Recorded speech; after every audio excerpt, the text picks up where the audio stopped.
I would like to start, if you don't mind, Please by go ahead. Yes. just giving a little bit of a summary of all what we said before. Please. Yeah.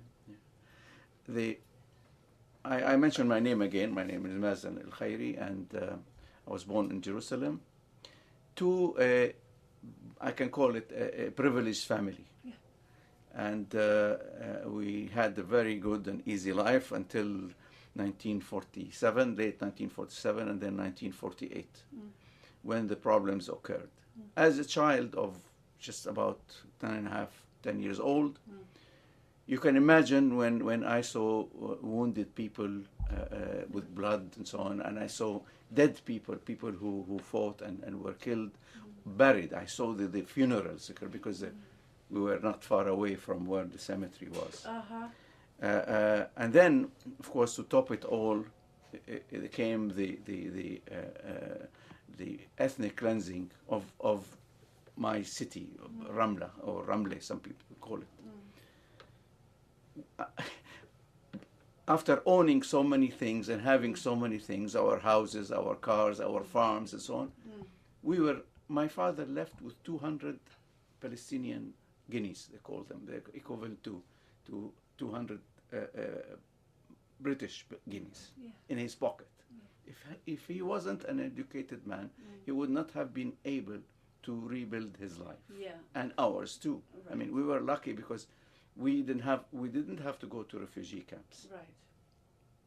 Now he was able to educate us and so on and so forth, but the trauma that occurred in when I was young and the screaming. I was saying that the trauma of my childhood at 9.5, 10 years old, when we were ethnically cleansed and so on, and we arrived in Ramallah, and the nightmares that my mother told me I was having for 2 months, 3 months. This is what's continuing. You see, until now, we cannot. The reason for not forgetting is that we even couldn't continue with our lives without. Until now, I know not me personally, but our people are suffering exactly the same thing, if not worse. The checkpoints. For instance, I'll give you a small example. A trip from Ramallah to Jerusalem used to take me 15 minutes because it's 16 kilometers away. It's just going to the West Island. Now, it probably takes 2 to 3 hours for people to cross this small distance. That's if they're allowed to cross, because most of the time they're not allowed.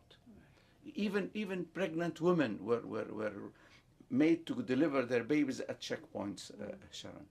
When I see the bombardment, the killing, and so on, because you see this on TV these days, the media shows you everything.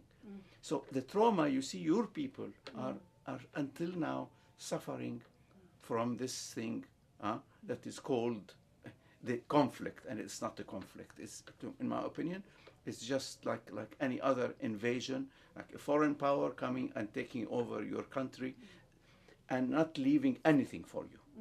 And you're not even treated as a human being, because human beings don't treat each other like that. This is mainly the whole idea of what I said during the first 2 hours of this interview.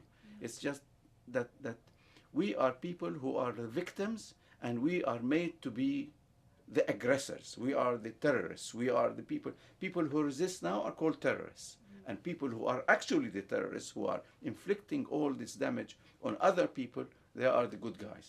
This is I don't understand how this world can believe that. Now, if you want to talk about coming to Canada, we'll start on that. Okay. Yeah? Okay. So you can ask me whatever you